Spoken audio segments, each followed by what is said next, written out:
भिक्षु का नाम प्यारा प्यारा है। जय भिक्षु का नाम प्यारा प्यारा है। श्री भिक्षु का नाम प्यारा प्यारा है। जय भिक्षु प्यारा प्यारा। दीपक लाल दुलारे बल्लो के नयन सितारे। दीपक लाल दुलारे बल्लो के नयन सितारे। तेरा पथक ध्रुव तारे थे मारवाड़ के प्यारे। कुल उजियारा है। जय भिक्षु का नाम प्यारा प्यारा। कष्टों से नहीं घबराए समता के फूल बिछाए। कष्टों से नहीं घबराए समता के फूल बिछाए। संयम सरिता में नहाए परम तत्व को पाए। शासन सितारा है। जय भिक्षु का नाम प्यारा प्यारा। कष्टों की अजब कहानी पौरुष की प्रबल निशानी। कष्टों की अजब कहानी पौरुष की प्रबल निशान। संघर्षों से हार न मानी वे आगम के सेनानी। संत वह प्यारा है। जय भिक्षु का नाम प्यारा प्यारा। समता साधक आचारी निस्वार्थ परम उपकारी। जिन शासन परम पुजारी भक्तों की नैया तार। स्वाम रखवारा है। जय भिक्षु का नाम प्यारा प्यारा। तेरा जो सुमिरन करता जीवन में सद्गुण भरत। संकट से हर पल टलता भव सागर से वह तरता। संघ का सहारा है। जय भिक्षु नाम प्यारा प्यारा। श्री भिक्षु का नाम प्यारा प्यारा है। जय भिक्षु का नाम प्यारा प्यारा है। ओम स्वामी के चरण में कोटि वंदन। योग प्रदान आचार्य महासमझ के चरण में कोटि वंदन। मुनिवृंद उपस्थित धार्मिक प्रेमी भाई और बहनों, गौतम स्वामी ने भगवान महावीर से प्रश्न किया, वंदन एनम भंते जीवे किंग जानी।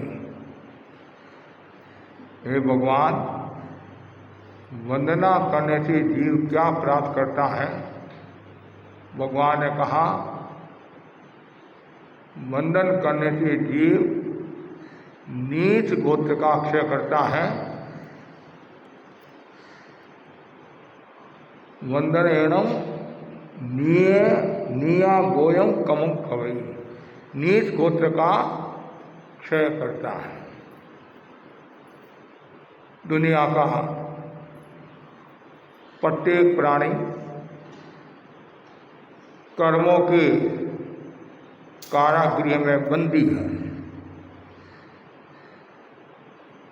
कर्मों के बंधन को तोड़ना सरल काम नहीं है। फिर भी ज्ञानी जनों ने कर्म बंधन तोड़ने के अनेक उपाय बताए। उनमें एक उपाय है वंदना। जैन दर्शन में 6 आवश्यक आते हैं, उनमें एक है वंदना। वंदना का अर्थ है विधि पूर्वक 5 महावतधारी साधु को वंदना करना। वंदना एक प्रवृत्ति है। वंदना से 2 कार्य निष्पन्न होते हैं। एक तो अशुभ कर्म का क्षय होता है, निद्रा होती है, और साथ में पुण्य का बंध होता है। प्रश्न खड़ा होता है, वंदना किसको करना चाहिए? भगवती सूत्र में 3 प्रकार के व्यक्ति बताए हैं। अव्रति, व्रताव्रति, व्रति। अधर्मी, धर्माधर्मी, धर्मी। असंयमी, संयमासंयमी, असंयमी। पहले गुणस्थान से लेकर 4थे गुणस्थान के जीव असंयति, अधर्मी, अव्रती कहलाते हैं। वो वंदना के अधिकारी नहीं है। 5म गुणस्थान के जीव व्रताव्रती, धर्माधर्मी, संयमासंयमी कहलाते हैं। वो भी वंदना के अधिकारी नहीं है। 6ठे गुणस्थान के धनी, व्रती, धर्मी, संयमी, वो वंदना के अधिकारी हैं। वंदना किसको करना? जो 5 महावतधारी साधु है, भगवान की आज्ञा में चलते हैं, भगवान की आज्ञा का लोप नहीं करते हैं, जिन शासन की प्रभावना करते हैं, कांता कंचन के चक्र से मुक्त है, उनको वे वंदना करता हूँ। वंदना करने से फायदा ही फायदा होता है, नुकसान नहीं है। अध्यात्म की दृष्टि से वंदना करने से नीच गोत्र का क्षय होता है, उच्च गोत्र का बंधन होता है।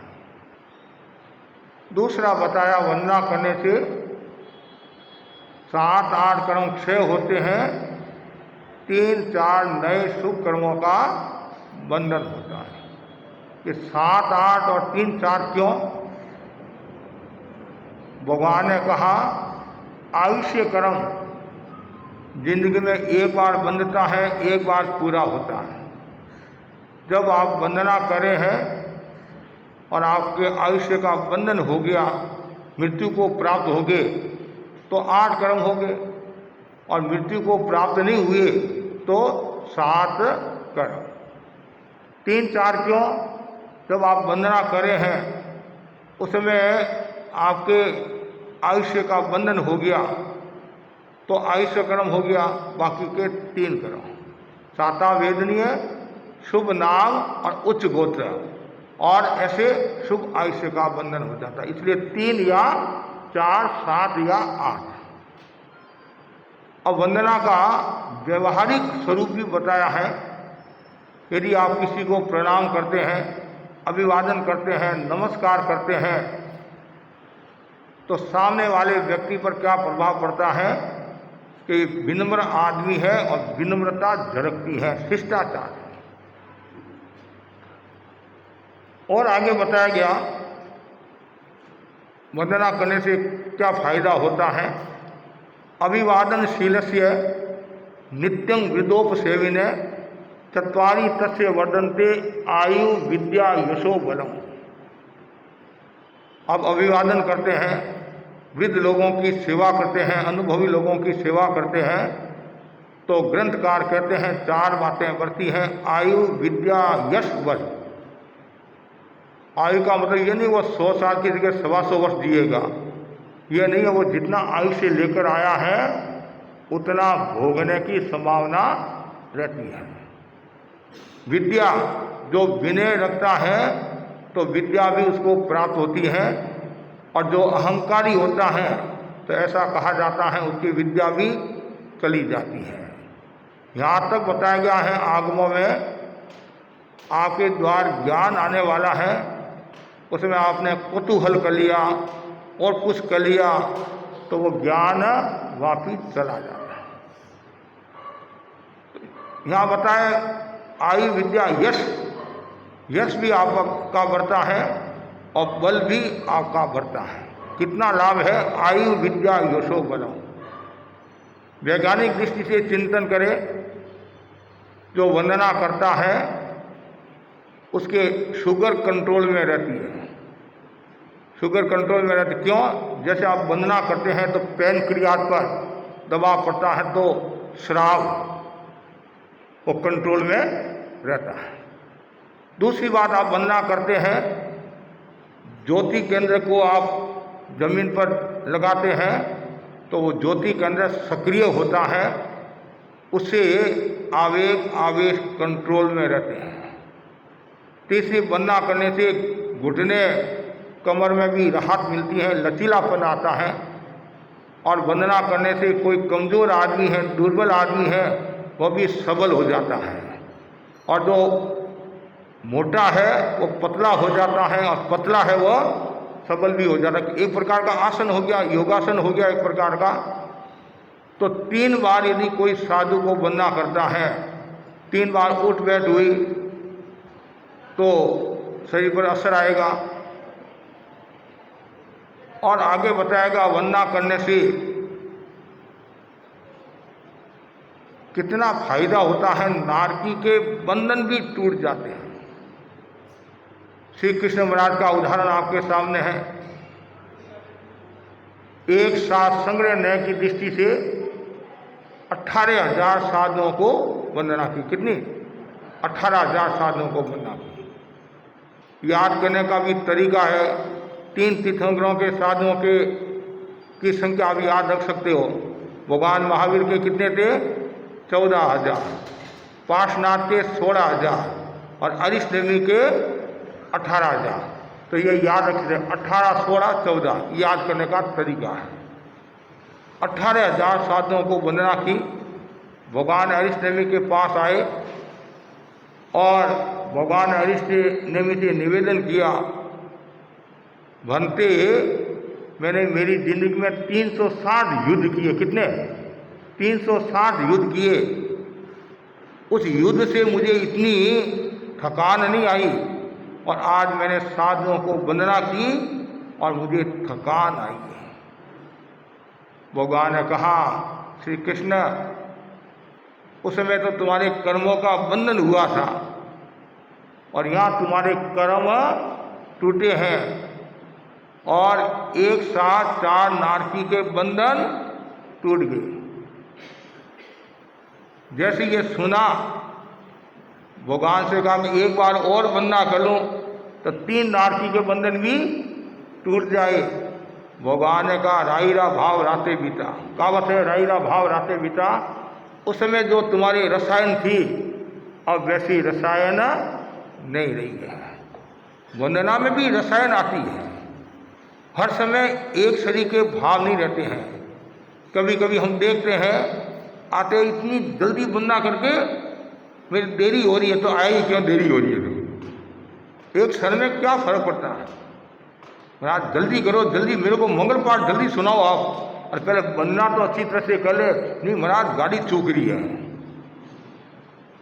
वंदना विधिवत जो वंदना करता है, भाव पूर्वक जो वंदना करता है, निस्वार्थ भाव से जो वंदना करता है, एकाग्रता के साथ जो वंदना करता है, तन्मयता के साथ वंदना करता है, कर्म निद्रा की दृष्टि से वंदना करता है, लाभ ही लाभ है। अब एक श्री कृष्ण महाराज का उदाहरण नहीं है,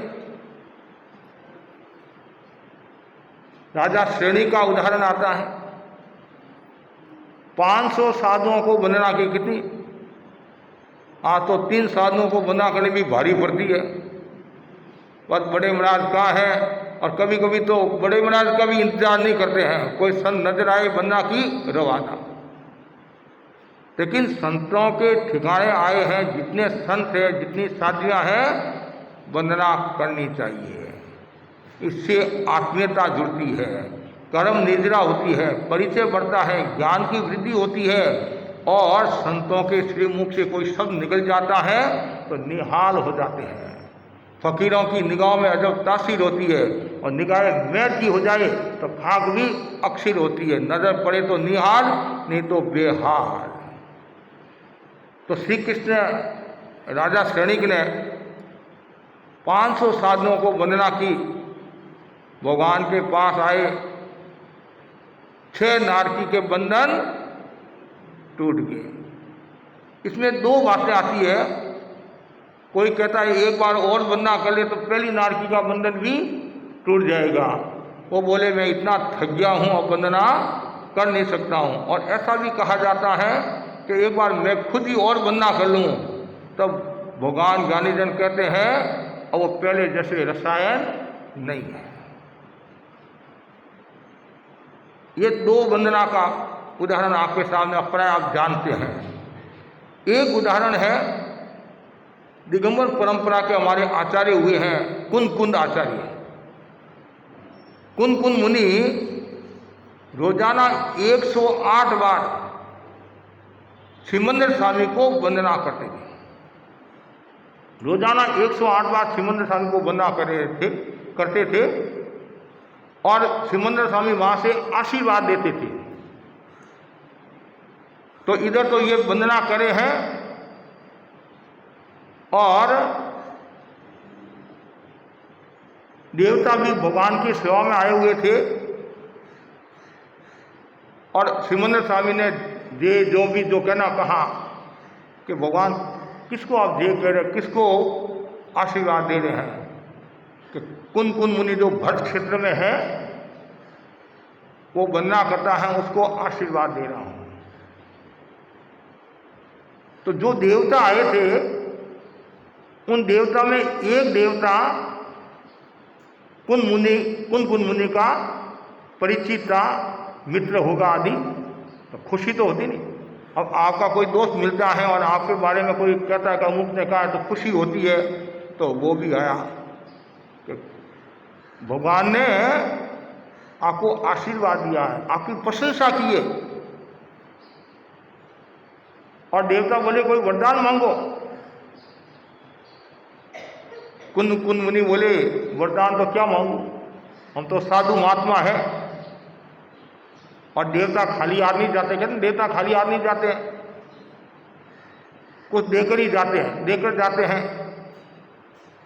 तो कहा ठीक है, तो आपकी इतनी इच्छा है, सिमंदर स्वामी के मुझे दर्शन करा दो। और देवता ने तो मन किया, कहते देवानाम मनसानाम, देवता ने मन किया, काम हुआ। और छेठाणाम ग्रंथाणाम, छेठ ने नौड़ी खोली, काम हुआ। और गोलानंग गप्पाणंग, गोले आदमी ने गप मारी और काम हुआ। बस देवता ने मन किया और सिमंदर स्वामी के दर्शन करा दिए, साक्षात दर्शन करा दिए। ऐसा इतिहास में आता है। तो वंदना का कितना बड़ा फायदा होता है। आप साधु को वंदना करते हैं, आशीर्वाद मिलता है, आपकी वंदना स्वीकार होती है। हम बोलते हैं जय, ये जय शब्द कैसे पड़ा? अलग अलग परंपरा में कोई दया पाड़ो ऐसे बोलते हैं, कोई कुछ बोलते हैं, कोई कुछ बोलते हैं। परदेशी राजा का जीव क्या बना? सूर्याभ नामक देवता बना। जब उसने भगवान को वंदना की तो भगवान ने कहा तुम्हारा ये जीत व्यवहार है। क्या है? जीत व्यवहार। वंदना करना जीत व्यवहार है। वो अपभ्रंश में जे हो गया। आगे बढ़ते बढ़ते जैसे मारवाड़ में जसोल गांव है, तो जसोल का अपभ्रंश हो गया जोल। जोल बोलते हैं, जोल जोल बोलते हैं। अषाढ़ा, अषाढ़ा नहीं बोलते, आडा आडा आडा, ये अपभ्रंश हो गया। अपभ्रंश हो गया तो वैसे जीत से वो जे शब्द आ गया है। ये तुम्हारा जीत व्यवहार है। तो वंदना आप करते हैं और कभी कभी आपके मन में ये भी आता है कि मैं इतनी दूर से आया हूँ, 500 रुपया खर्च करके आया हूँ और महाराज ने मुझे दे ही नहीं कहा। अब मैं महाराज के जाऊंगा ही नहीं, महाराज का मुंह ही नहीं देखूंगा। और फिर 17 बातें और आ जाती है। महाराज ऐसे हैं, समाज में ये चलता है, ये चलता है, बड़े आदमी आते तो सेवा करा देते हैं और हमारे को पूछते ही नहीं है। जब आदमी का दिमाग फिर जाता है तो 17 बातें आ जाती है। तो उनको ये पता नहीं है तुमने जो वंदना की तुम्हारे को लाभ हो गया। तुमने यदि निष्काम भाव से शुद्ध साधु को वंदना की है तो तुम्हारे तो निर्जरा होगी। क्या होगी? तुम्हारे निर्जरा होगी, तुम्हारा तो कल्याण हो गया। अब ये कहना वो हमारा काम है, आपका काम नहीं है। कभी कभी हमारी भी भूल हो जाती है, कभी ध्यान नहीं रहता, और कभी हम हमारे स्वाध्याय ज्ञान ध्यान में हैं तो कभी ऐसे भी ध्यान नहीं रहता है। कभी किसी से बात करे हैं तो कभी ध्यान नहीं गया। लेकिन आपने वंदना की, आपको फायदा हो गया। ये करना हमारा काम है। और यदि आप मन में लाते हैं, दूसरा भाव लाते हैं, उल्टा भाव लाते हैं, तो कर्मों का बंधन हुआ। और जो आपको संपदा मिलने वाली थी, ज्ञान संपदा आदि मिलने वाली थी, शक्ति मिलने वाली थी, समाधि मिलने वाली थी, वो समाधि भी आपके हाथ में नहीं थी। इसलिए कभी भी मन में ये नहीं आना महाराज ने मुझे ये नहीं कहा। हम गुरुदेव के दर्शन करते हैं, गुरुदेव की सेवा में रहते हैं, 12-12 महीना सेवा में रहते हैं। क्या रोजाना गुरुदेव हमारे से बात करते क्या? अरे जे कह देते तो भी हम खुश हो जाते और सिर पर हाथ रख देते तो न्याल हो गए, न्याल हो गए। सिर पर हाथ रखते तो संत भी कहते बहुत कृपा है आपके ऊपर, बहुत कृपा है। तो कभी गुरु है, मुनि है, कभी ध्यान रहा, कभी नहीं रहा, लेकिन आपका काम है वंदना, और आपने वंदना कर ली। अब वंदना भी 2 प्रकार की होती है, एक द्रव्य वंदना, एक भाव वंदना। द्रव्य वंदना तो ऐसी कर ली, और ज़्यादातर तो द्रव्य वंदना ही होती है। भाव वंदना तो बहुत कम व्यक्ति भाव वंदना करते हैं, लेकिन भाव वंदना का जितना महत्व है उतना द्रव्य वंदना का कैसे महत्व होगा? आपको पता होगा श्री कृष्ण के अनेक बेटे थे, उसमें एक पालक था और एक और था। तो श्री कृष्ण महाराज के पास में लकड़ी का घोड़ा था। एक लड़का कहता मेरे को दो, दूसरा कहता मेरे को दो। श्री कृष्ण महाराज तो श्री कृष्ण महाराज के 3 खंड के मालिक थे, वासुदेव थे।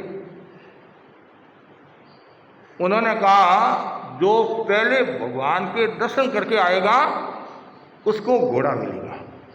कभी कभी आप ही कहते नहीं बच्चों को, तुम महाराज के दर्शन करेगा तुम्हारे को चॉकलेट मिलेगी।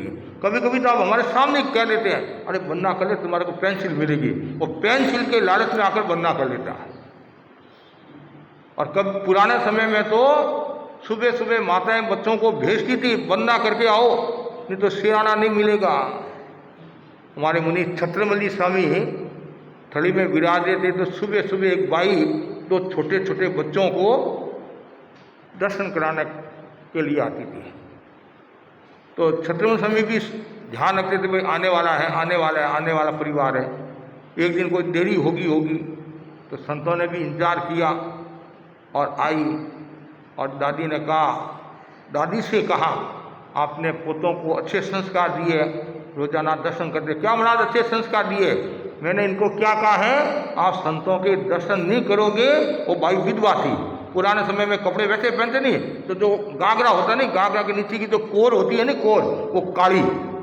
यदि तुमने संतों के दर्शन नहीं किए तो तुम्हारे जो बहू आएगी नहीं है, वो काली आएगी। क्या आएगी? काली आएगी। इसलिए तुम दर्शन किया करो। पर ऐसे संस्कार देते थे, ऐसे संस्कार देते थे। तो वैसे ही अब श्री कृष्ण महाराज ने कहा, जो संतों के पहले दर्शन करके आएगा, भगवान का पहले दर्शन करके आएगा, उसको घोड़ा मिलेगा। एक तो आधी रात को चला गया कि उसको घोड़ा लेना था, फटाफट जाकर आ गया। और एक सुबह गया, एक बोला मैं दर्शन करके आ गया, दूसरा बोला मैं दर्शन करके आ गया, वो बोला मैं पहले दर्शन करके आया। श्री कृष्ण महाराज ने कहा, जो भगवान कहेंगे कि इसने पहले दर्शन किए हैं, उसको घोड़ा मिल जाएगा। दोनों खुश हो रहे थे। पहला वाला तो और ज़्यादा खुश हो रहा था, मतलब रात भी दर्शन करके आ गया। भगवान के दर्शन किए। श्री कृष्ण महाराज ने पूछा, बनते ये दर्शन करने के लिए आए थे। पहले ये आया था पालक और दूसरा ये आया था। इसने द्रव्य वंदना की, इसने भाव वंदना की। क्या कहा? इसने द्रव्य वंदना, इसने भाव वंदना की। जिसने भाव वंदना की, जो बाद में गया उसने भाव वंदना की, उसको घोड़ा मिला, द्रव्य वालों को घोड़ा नहीं मिला। अब देख लो भाव वंदना का कितना बड़ा महत्व है। आगे बताया गया वंदना भी 3 प्रकार की होती है: जघन्य वंदना, मध्यम वंदना, उत्कृष्ट वंदना।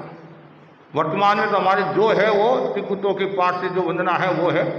और पुराने समय में जघन्य वंदना, मध्यम वंदनामी, मध्यम वंदन पाठ त्रिकुटों, और उत्कृष्ट में इच्छामी क्षमासना। वो विशेष परिस्थिति सलक्ष्य है। और आज भी पुरानी पद्धति है, जब गुरु की सन्निधि में जाते हैं, कोई पाठ लेते हैं, हमारे यहाँ तो वो परंपरा नहीं है, लेकिन ये है इच्छामी क्षमासना पाठ बोला जाता है। अब वंदना करते समय किन किन बातों की जानकारी रखनी चाहिए? वंदना करते समय 5 बातों की जानकारी रखना। उनको बोलते हैं 5 अभिगम। अभिगम का मतलब जानने योग्य, जानने योग्य 5 बातें। कौन सी? जब आप वंदना करते हैं, पास में सचित वस्तु तो नहीं है। पुराने समय में लोग खेत में जाते थे, काकड़िया, तरबूज, खरबूजा खूब होते थे, और वो वहाँ से फोड़कर और खाकर आते थे, और धोती पहनते थे पुराने लोग ज़्यादा। तो वो कभी कभी क्या होता है, वो बीज है वो धोती के लगा हुआ रहता।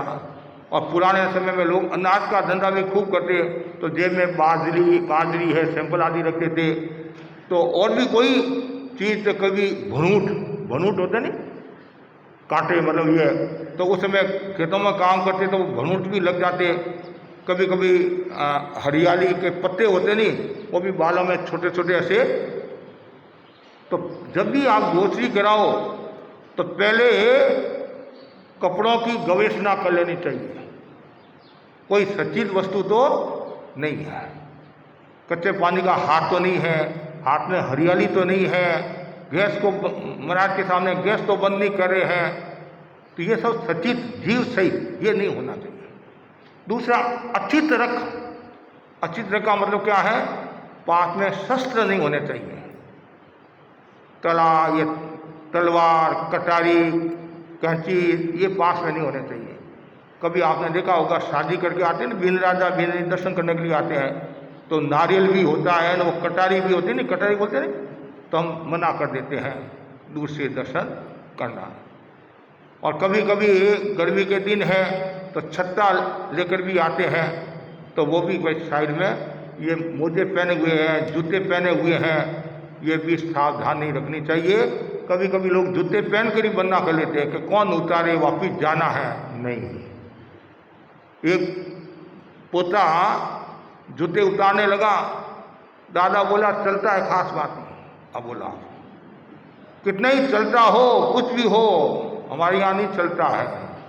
कभी कभी घरों में गोची जाते हैं तो बहने आजकल तो बहुत आधुनिक है, वो सुविधावादी मनोवृत्ति वाली भी होगी। कहीं भी शरीर को कष्ट नहीं पहुंचना चाहिए कि रसोई के जूते, चप्पल होते ना, तो पहने हुए रहते हैं। और मैं गोची कराओ तो मैंने कहा जूते पहने हुए, चप्पल पहने हुए कि महाराज ये रसोई के हैं। अरे चप्पल तो चप्पल ही है, चाहे रसोई का हो चाहे बाहर का हो, संस्कार होने चाहिए। ऐसे कभी कभी छत्ता हाथ में, एक हाथ में ना छत्ता, गर्मी के दिन कभी सब क्षेत्रों में नहीं होता, कोई कोई क्षेत्र में होता है, एक हाथ में छत्ता, एक ऐसे बोलते मथे न वरना में, मथे में कभी लगा देगा तुम। तो इसलिए अचित, ये ध्यान में रखने की बात। तीसरा बहुत महत्वपूर्ण बात है, तीसरा है मुंह पर कपड़ा। पुरानी परंपरा है, मारवाड़ आदि में अंगोछा रखते थे, अंगोछा बोलते च्वाल, वो रखते थे मुंह पर ऐसे। इसके पीछे भी अनेक कारण है। गुरुदेव तुलसी ने बहुत सुंदर कहा, मुंहपत्ती रखने से कितना फायदा होता है। एक तो अनावश्यक नहीं बोलेगा, वायु काल की हिंसा से बच जाएगा, और एक मुंह से थूक नहीं गिरेगा। कभी कभी देखते हैं भाई बैठे हैं और बात, एक तो ये भी ध्यान रखना चाहिए, एकदम नजदीक भी नहीं बैठना चाहिए, थोड़ा सा दूर बैठना चाहिए। कोई इमरजेंसी काम हो, कोई बात करने रलवा, नहीं तो कभी कभी क्या होता है, इधर तो भरा हुआ रहता है, भरा हुआ रहता है, और फिर बात करते हैं, कभी कभी पिचकारी छोड़ देते हैं, कभी मुंह से कोई निकल जाता है तो और मुश्किल हो जाता है। तो पास में कपड़ा, खुले मुंह नहीं, पास में कपड़ा। आज अन्य संप्रदाय में हम देखते हैं, कुछ कुछ संप्रदाय में वो मतलब महाराज के आते हैं, ठिकाना में प्रवेश करते हैं, पहले मुंह पर पट्टी, मुंह पट्टी, जो भी उनकी जो व्यवस्था है, पर खुले मुंह तो ऐसे ही नहीं बोलना चाहिए। और व्यवहार में भी अच्छा नहीं लगता, थूक गिरता है, आदि गिरता है। और कोरोना ने सबको ये मास्क लगाना शुरू करवा दिया, लगा नहीं? हाँ, क्यों? कि भाई कीटाणु है, आदि है, वायरस है। अरे भगवान महावीर ने तो 2500 वर्ष पहले कहा भाई खुले मुंह मत बोलो, खुले मुंह मत बोलो। तो ये कपड़ा। चौथी बात बहुत महत्वपूर्ण है, चंचलता, गुरु की दृष्टि। चौथी बात क्या है? गुरु की दृष्टि पड़ते ही वंदना कर लेना। और पांचवी बात है चंचलता नहीं होना।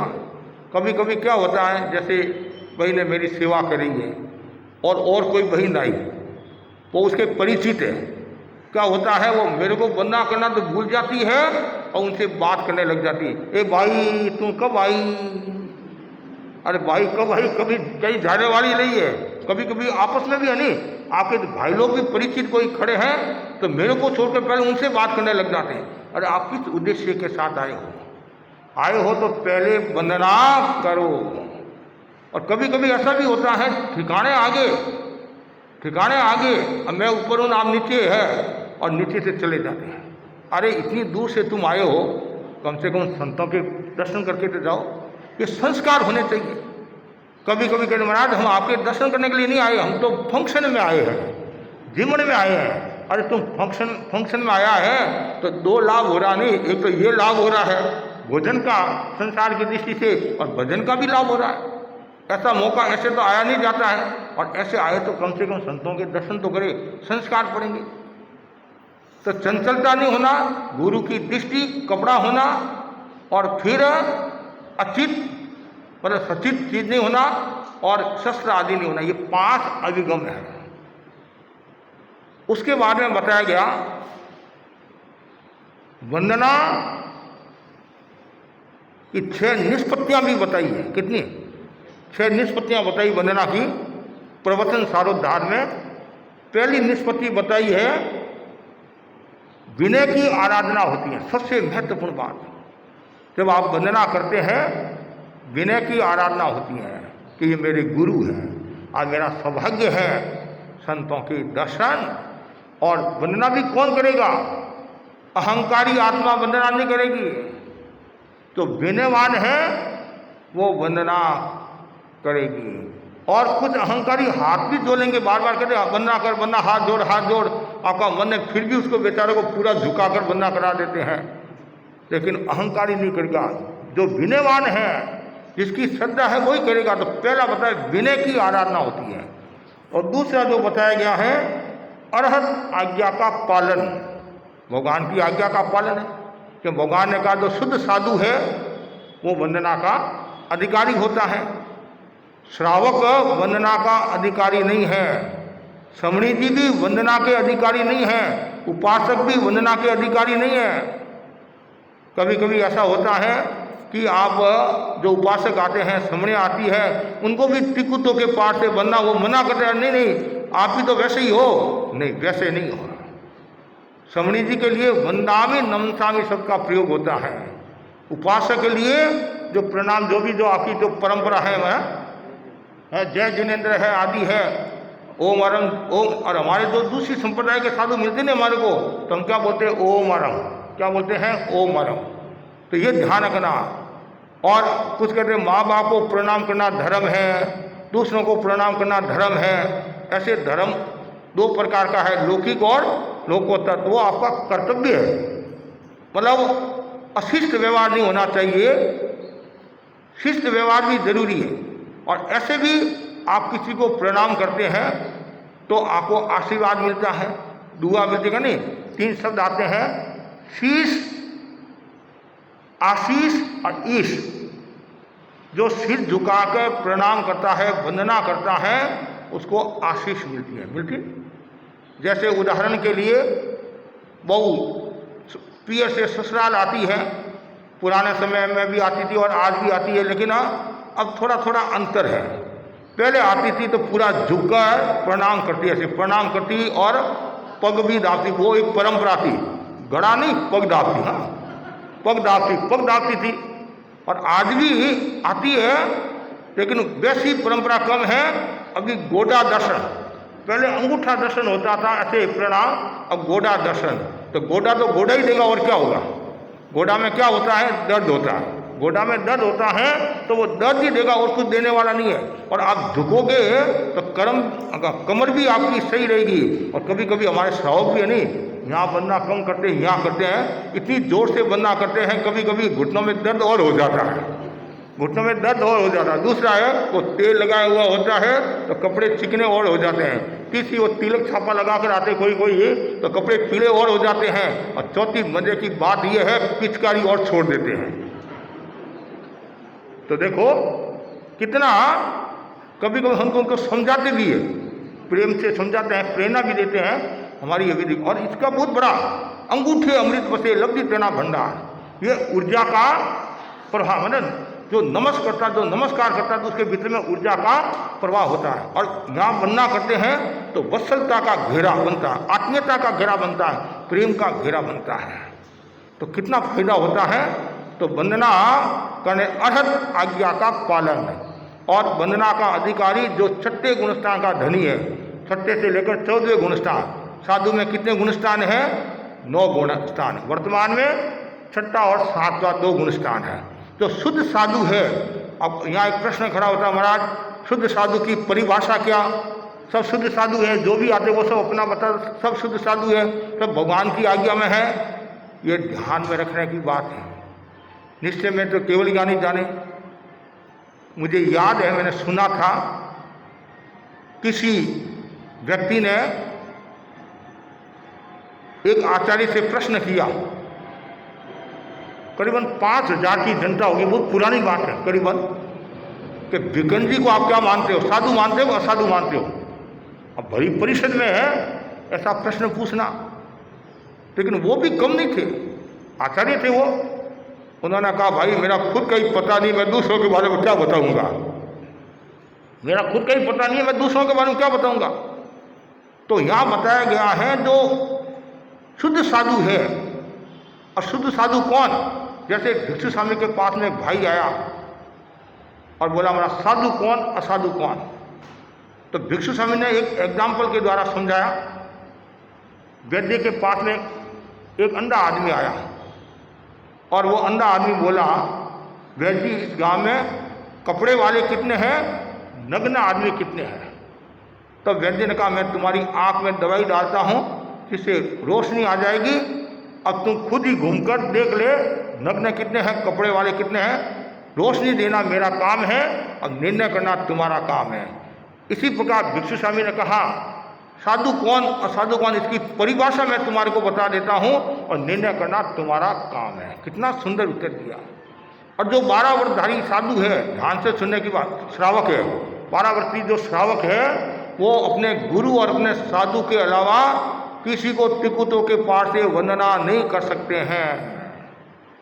और यदि करता है तो दोष लगता है, सम्यक्त्व की हानि होती है। और ऐसे व्यवहार में शिष्टाचार के नाते तो कोई प्रॉब्लम नहीं है, व्यवहार है, व्यवहार का भी अपना मूल्य होता है, व्यवहार का भी अपना मूल्य होता है। किसी का अनादर नहीं करना, तिरस्कार नहीं करना, लेकिन ये जानकारी रखनी है जो मेरे गुरु हैं वही ही वंदना के अधिकारी हैं और तिकुत्तों के पाठ से वंदना की जाती है।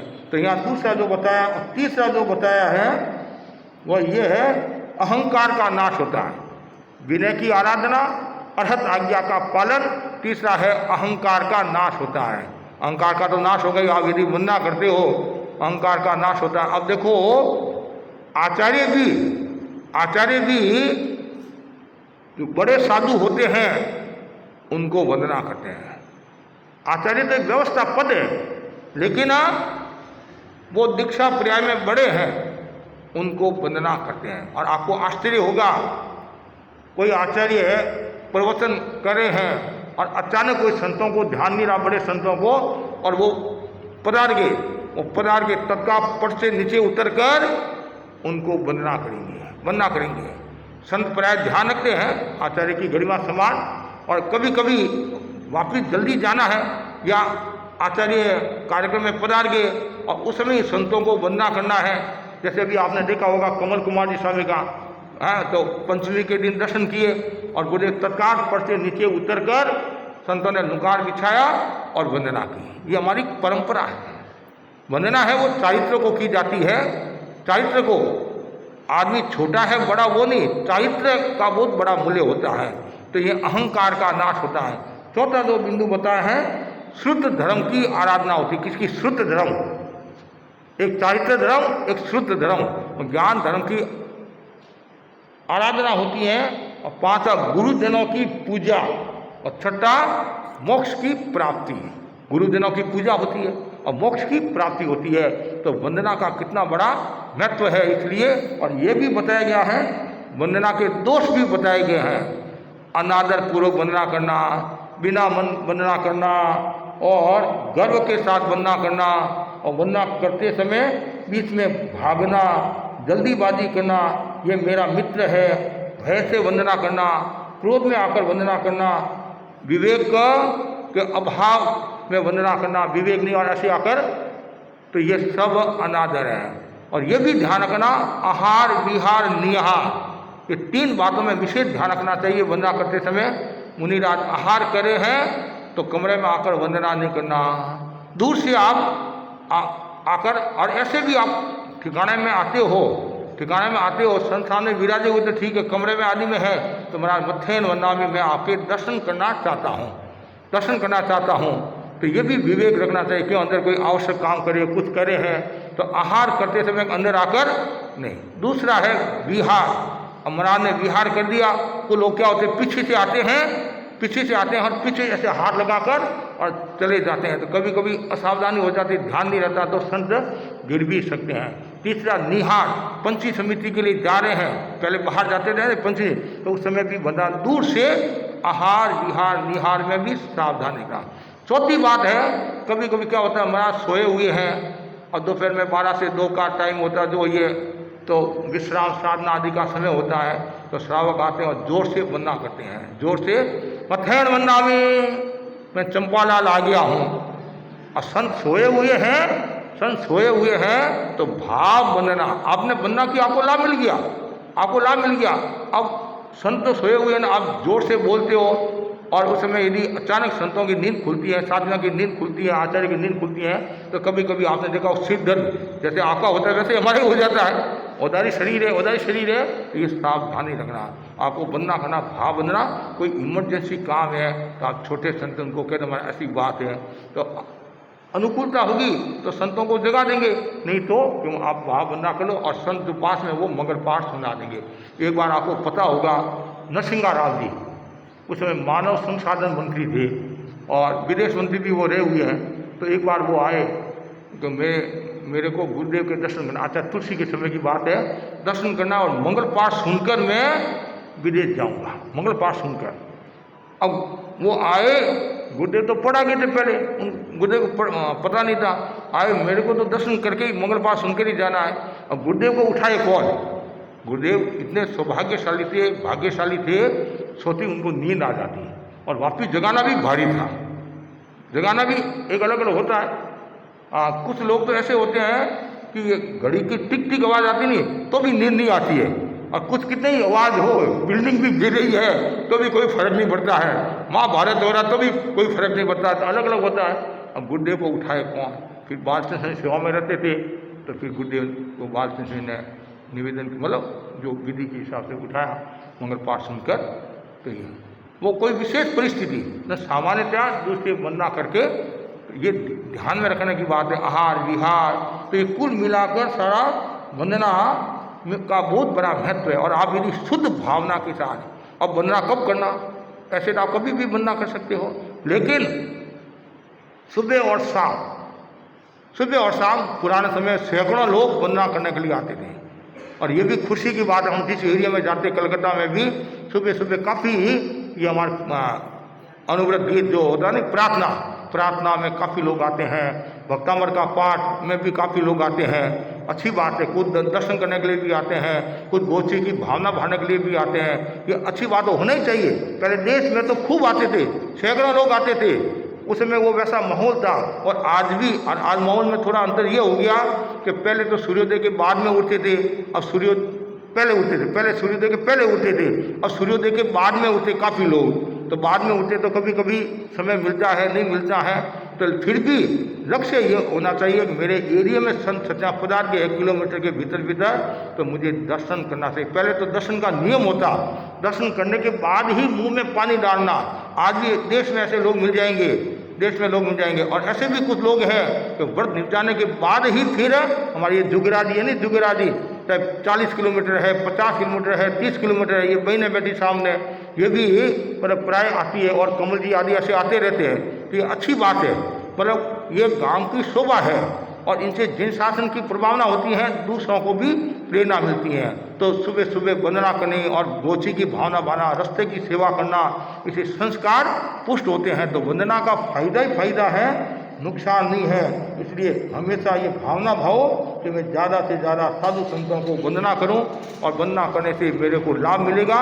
और यदि आप भाव वंदना करते हैं तो लाभ ही लाभ है। हमारे संत मुनि कजोरी मल्ली स्वामी, क्या नाम था, कजोरी मल्ली स्वामी काड़ू, वो काड़ू नहीं, लोनकृष्ण काड़ू नहीं, ये मेवाड़ मारवाड़ में है, जस नगर काड़ू, ये जेठानंद के पास में है, जेठानंद के पास में, वहाँ के वो संत थे। तो वो प्रवचन करते करते चूक गए, याद नहीं आया, कोई भूल गए, तत्काल पट से नीचे उतरते और गुरु को वंदना करते और तत्काल याद आ जाता। अब बोलो आप आस्था, तो वंदना में भी आस्था होनी चाहिए। हमारे बड़े संत मुनि मोहनलाल जी आमिर और मुनि हर्षराज जी स्वामी फरमाते हैं, जो अभी हमारे धनसंघ में दीक्षा पर्या में सबसे बड़े संत वो हैं, वो फरमाते हैं कि मुनि मोहनलाल जी जैसी मैंने वंदना नहीं देखी है। वो गुरु को इतनी भावपूर्वक वंदना करते हैं, ऐसे वंदना करते हैं, ये संस्कार है। तो इसलिए वंदना में कभी लापरवाही नहीं होना चाहिए। आधा मिनट ज़्यादा लगे कोई प्रॉब्लम नहीं है। इसमें यह भी ध्यान रखना चाहिए द्रव्य क्षेत्र का भाव। अब मुनि के यदि जल्दी जाना है और विहार करे हैं तो उस समय आप भाव वंदना कर लो, या एक बार वंदना करके सुख जाता, और वो भी अवसर हो तो चरण स्पर्श कर लो, नहीं तो। और इसमें भी ये ध्यान रखना, चरण स्पर्श की भी आज्ञा लेनी चाहिए। और महाराज ध्यान करे हैं उसमें चरण स्पर्श नहीं करना, महाराज किसी से बात करे हैं उसमें दूर से वंदना करना, और ऐसे भी चरण स्पर्श करना है तो महाराज मैं चरण स्पर्श करना चाहता हूँ, कभी महाराज कोई ध्यान में है, कोई बात में है, तो ये भी ध्यान रखना चाहिए। तो और पूरी सावधानी रखना चाहिए। तो वंदना करने से कर्मों की निर्जरा होती है और हमारे खूब कर्म करते हैं, आत्मा में शांति मिलती है। इसलिए सभी भाई बहनों को कहना चाहूँगा, और जो वंदना की जो विधि जानता है तो ये क्या बोलते हैं, विधि पूर्वक और भावपूर्वक वंदना करनी चाहिए। और अभी तक तो काफ़ी लोगों को त्रिकुटों का पाठ भी नहीं आता है, त्रिकुटों का पाठ भी नहीं आता है, तो वो भी सीखना चाहिए। कम से कम इतना तो सीखो। और आचार्य श्री के वहाँ दर्शन करने के लिए जाते नहीं, तो आचार्य को 3 बार वंदना करना, आचार्य को 3 बार वंदना करना। बाकी जो संत सत्या हैं उनको 1 बार वंदना, ये श्रावक संदेशिका में भी है। और यहाँ जो अग्रगण्य संत होते हैं उनको 3 बार वंदना करना, बाकी सहयोगी जो संत हैं उनको 1 बार वंदना करना, ये विधि बनाई हुई है। ऐसे 3 बार वंदना करो, 10 बार वंदना करो, प्रॉब्लम नहीं, लेकिन एक विधि की बात है, तो ये सावधानी रखनी चाहिए। और वंदना बहुत कल्याणकारी है, और वंदना करने से लाभ ही लाभ होते हैं, और ज्ञान की वृद्धि भी होती है, दर्शन की वृद्धि भी होती है, चारित्र की भी वृद्धि होती है, और तप की भी वृद्धि होती है। वंदना तपस्या भी है, वंदना तपस्या भी है। निर्जरा है तो तपस्या भी होगी। वंदना जो निर्जरा के 12 भेद बताए नहीं, उनमें एक विनय है, नहीं विनय है, तो विनय अभिन्न तप है। तो वंदना का भी अपना मूल्य है। 6 आवश्यक में एक आवश्यक वंदना है। तो ज़्यादा से ज़्यादा भाई बहनों को विधिवत वंदना करनी चाहिए, और वंदना करने से कितना लाभ होता है इसकी अभी आपको महसूस होगा कि नहीं होगा, लेकिन बाद में महसूस होगा कि वंदना का कितना बड़ा महत्व होता है। इसलिए भाव वंदना, विधि पूर्वक वंदना करो। जब भी अवसर आए, और सुबह उठते ही सबसे पहले सिमंदर स्वामी को वंदना करो, गुरुदेव को वंदना करो, और शाम को भी सूर्यास्त होते ही गुरु को वंदना करनी चाहिए। पूरे परिवार के सदस्य घर में हैं, सबको कर जैसे सूर्यास्त हुआ पहले गुरु को वंदना करो। इससे हमारे संस्कार पुष्ट होंगे, जैनत्व पुष्ट होगा। 13 पंथ धर्म संघ के जो संस्कार है, विधि विधान है, उनके प्रति भी आपकी आस्था मौजूद होगी। इसी आशा के साथ ओम पचकान